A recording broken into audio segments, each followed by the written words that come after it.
Tonight, new video obtained by 10 TV shows the arrest of an Ohio man accused of killing his ex-girlfriend and a U.S. soldier.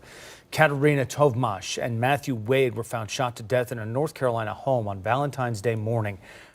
A 7-hour drive. That's how far Caleb Fosnaw traveled to kill his ex-girlfriend and her new boyfriend. From Ohio to North Carolina on Valentine's Day.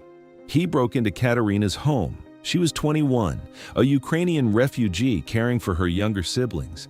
He forced one of those siblings to wake her up. Think about that. Made a child wake up their sister so he could shoot her. Then he shot Matthew Wade, a 28-year-old soldier sleeping next to her. Both dead in front of the little kids. And Caleb, he got back in his car, drove 7 hours back to Ohio like nothing happened. This is what domestic violence looks like when someone can't accept it's over. This is what happens when love turns into obsession. And this is the Valentine's Day massacre that destroyed 2 families. Welcome to Behind Dark Crime. This is where we tell the stories they wanted forgotten. Domestic violence, relationship murders, cases that went cold while families still wait for answers. Raw truth, no filter. If you're about that truth, subscribe and lock in with us. Now let's get into today's case. February 14th, 2026, Valentine's Day, Saturday morning. It's 7 a.m., Moore County, North Carolina. A quiet residential area near Fort Bragg, one of the largest military installations in the country. Inside a home, Kateryna Tovmash is asleep. Her boyfriend Matthew Wade is next to her. Her younger siblings are in the house. It's early. The sun is barely up. Everything is quiet, peaceful. And then someone breaks in. Not a stranger, not a random intruder. Someone who knows exactly where Kateryna lives. Someone who's been driving all night to get there. 7 hours from Coshocton, Ohio to Moore County, North Carolina. Caleb Fosnaw, 25 years old, Kateryna's ex-boyfriend. And he's not there to talk. He's not there to beg her to come back. He's not there to ask for another chance. He's there to kill her and anyone with her. By 7:45 a.m., Kateryna Tovmash and Matthew Wade will both be dead, shot in bed. While Kateryna's younger siblings witness everything. And Caleb, he'll be back in his car, driving 7 hours back to Ohio, thinking he can get away with it. But investigators are already on him, tracking his movements, calculating his travel time, working with law enforcement in Ohio to intercept him before he makes it home. And at 2:30 p.m. that same day, approximately 7 hours after the murders, Caleb Fosnaw will be arrested on State Route 541 in Coshocton County. This is the story of a Valentine's Day double murder, of a woman who fled a war zone only to be killed by the man she used to love, of a soldier who dreamed of traveling the world but never made it past 28, and of an ex-boyfriend who couldn't accept that it was over. Kateryna Tovmash was 21 years old, and her life had already been filled with more hardship than most people experience in a lifetime.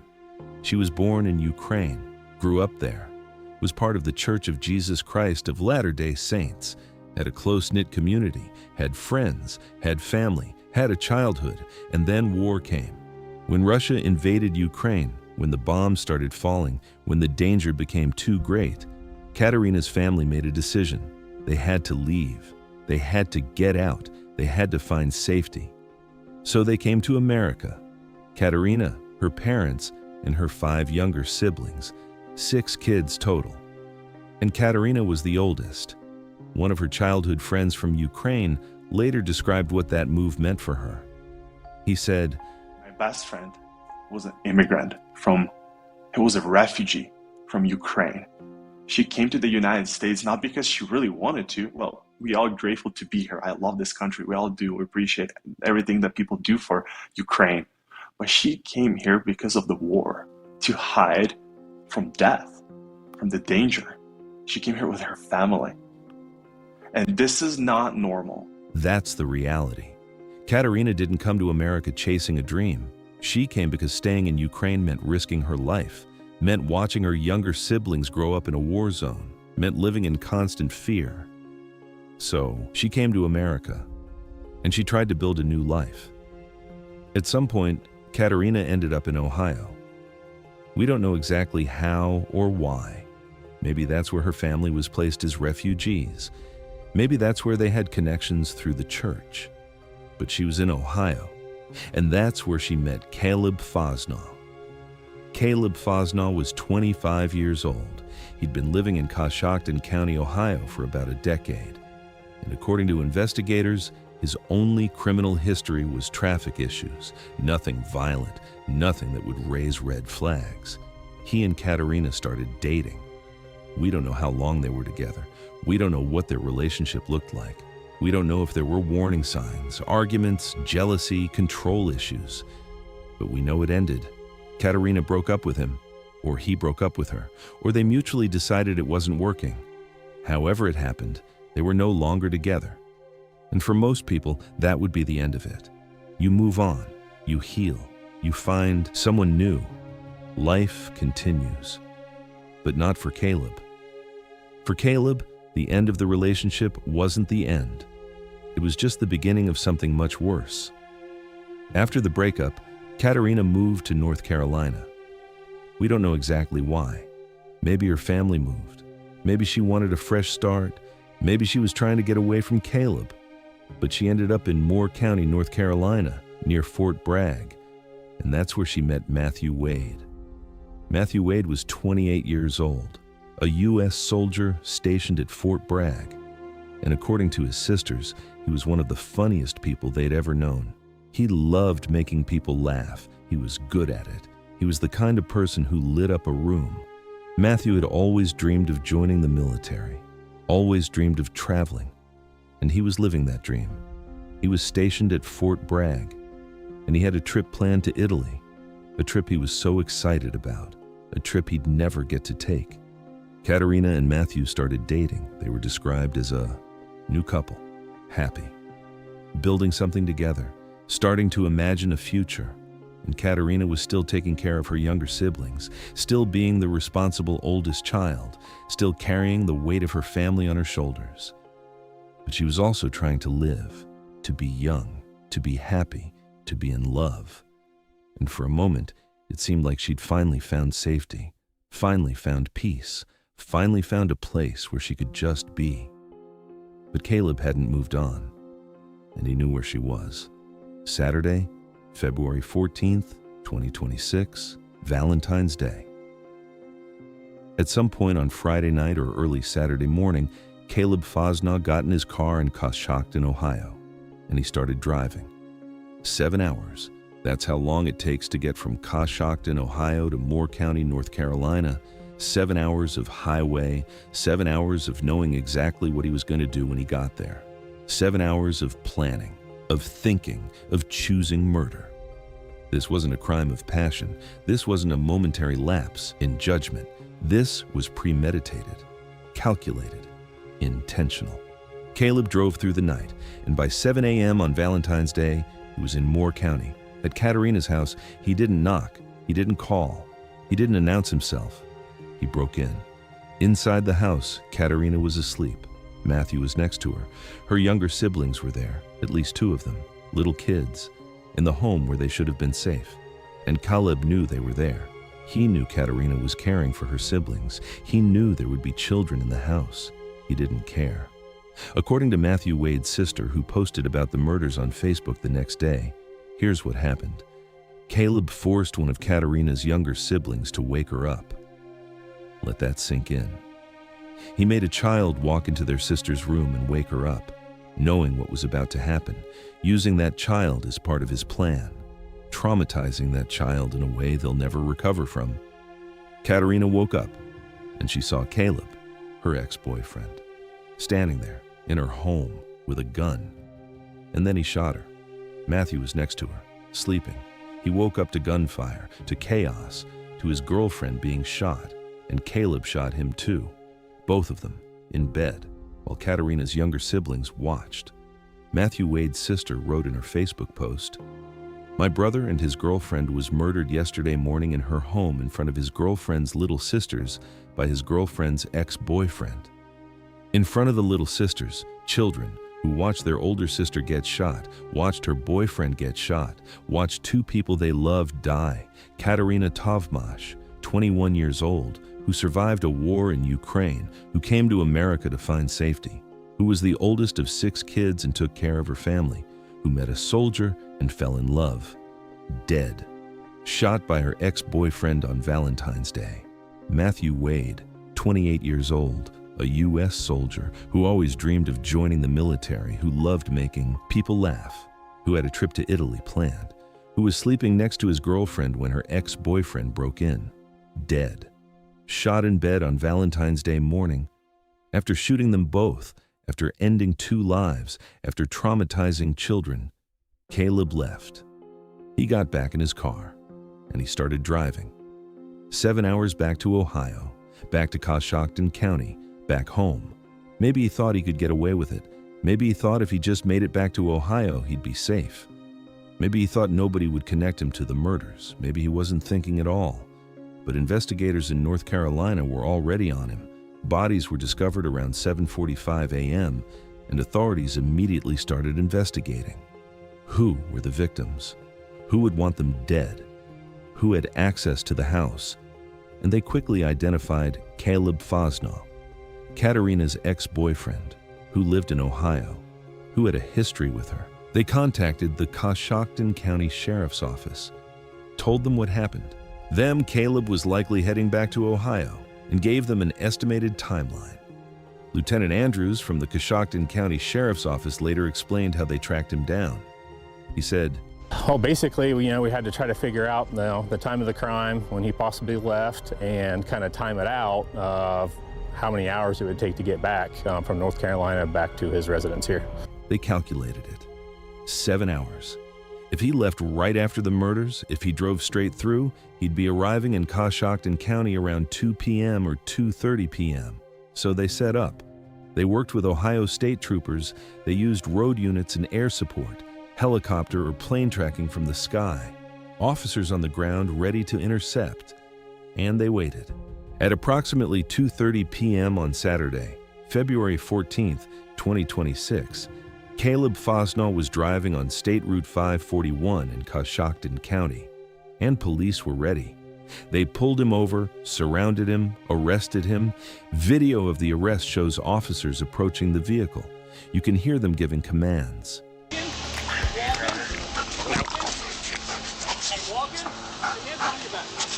Caleb was taken into custody. No resistance, no chase, no drama. An officer called it in.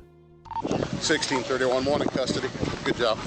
It was seamless, very seamless on the apprehension. All agencies cooperated extremely well to one another. From the murders in North Carolina at 7 a.m. to the arrest in Ohio at 2:30 p.m., 7 hours. Exactly the time it takes to drive from one place to the other. Caleb Fosnaugh was booked into the Coshocton County Jail, charged with 2 counts of murder and breaking and entering. All charges filed in North Carolina where the crimes occurred. He was held without bond, and a judge signed an extradition order approving him to be sent back to North Carolina to face trial. North Carolina deputies had 30 days to pick him up. But moving on, the timeline for that wasn't specified in the reports. Matthew Wade's sisters were devastated. One of them posted on Facebook on February 15th, the day after the murders. She wrote, "This just doesn't seem real at all. Never thought I would be here making this post about my brother. He was just 28 and a whole life ahead of him. I love you so much and miss you so much. Till we meet again, brother." On February 14th, around 7 a.m., my brother was staying at his girlfriend Kateryna's house. Kateryna's ex-boyfriend drove 7 hours from Ohio to North Carolina, where he broke into her home where she was caring for her younger siblings. He forced one of her siblings to wake her, then shot her, and then shot my brother, who was sleeping next to her. Caleb Hayden Fosnaugh, the man who took 2 young, innocent lives, put his name out there, made sure everyone knew who was responsible for taking her brother's life. One decision by Caleb Fosnaugh changed so many lives, ended 2, traumatized children, destroyed 2 families. Matthew's sisters remembered him as the funniest person they knew, as someone who always dreamed of joining the military and traveling, as someone who was excited about his trip to Italy, a trip that would never happen. And Kateryna's family?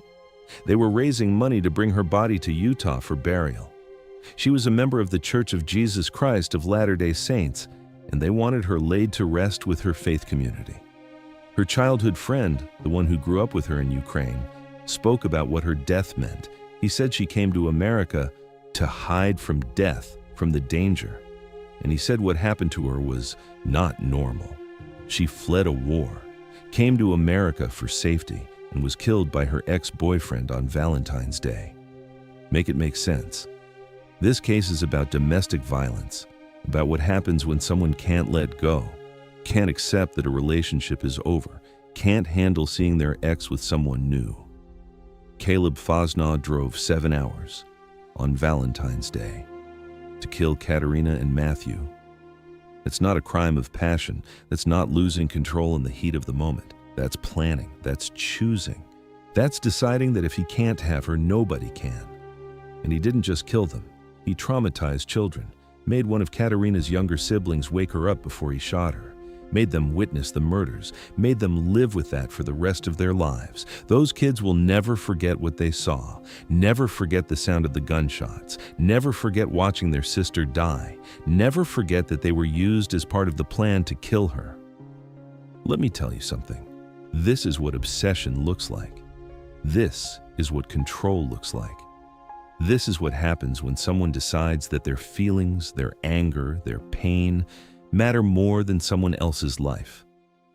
Kateryna had every right to move on, to date someone new, to be happy. She didn't owe Caleb anything. She didn't belong to him.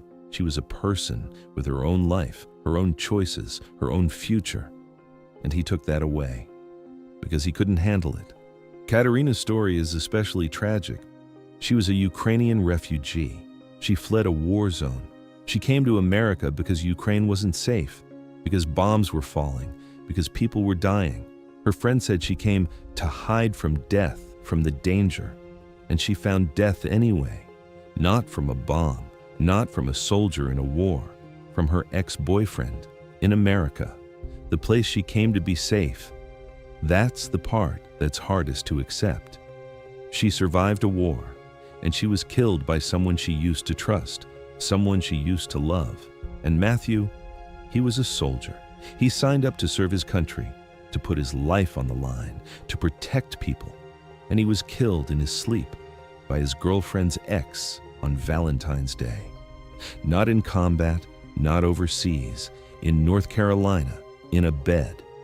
Because he was dating someone whose ex couldn't let go. Kateryna Tovmash was 21 years old, the oldest of 6 kids, a Ukrainian refugee, a survivor, someone who took care of her family, someone who was trying to build a life in a new country, someone who deserved to be safe. Matthew Wade was 28 years old, a U.S. soldier, the funniest person his sisters knew, someone who loved making people laugh, someone who dreamed of traveling the world, someone who deserved to live. And Caleb Fosnaugh? He's 25 years old, sitting in a jail cell, charged with 2 counts of murder, facing extradition to North Carolina, facing trial, facing the consequences of driving 7 hours on Valentine's Day to kill 2 people, 2 families destroyed, children traumatized, a Ukrainian refugee who fled war only to die at the hands of her ex, a soldier who survived military service only to be killed in his sleep, all because one person couldn't accept that a relationship was over. This case should remind us that domestic violence doesn't end when the relationship ends. Sometimes that's when it gets most dangerous, when someone realizes they've lost control, when they see their ex moving on, when they can't handle it. And it should remind us to take threats seriously, to believe people when they say they're scared of an ex, to intervene, to protect, to not assume it'll be fine just because the relationship is over. Because for Kateryna and Matthew, it wasn't fine. And now they're both dead. Rest in peace, Kateryna Tovmash. You deserve the safety you came to America to find. Rest in peace, Matthew Wade. You deserve the future you were building. If this case made you think about the dangers of obsession, about domestic violence that doesn't end when the relationship ends, about protecting the people we love, hit that like button. Subscribe to Behind Dark Crime if you haven't already, because we're not done telling these stories. These victims deserve to be remembered. These families deserve justice. And maybe, just maybe, somebody watching will recognize the warning signs in their own life or someone else's and act before it's too late. Drop a comment and let me know your thoughts. Should exes who show up at their ex's house be considered a threat? What can we do to protect people from violent exes? How do we stop tragedies like this? I'll catch you in the next one. Stay safe out there.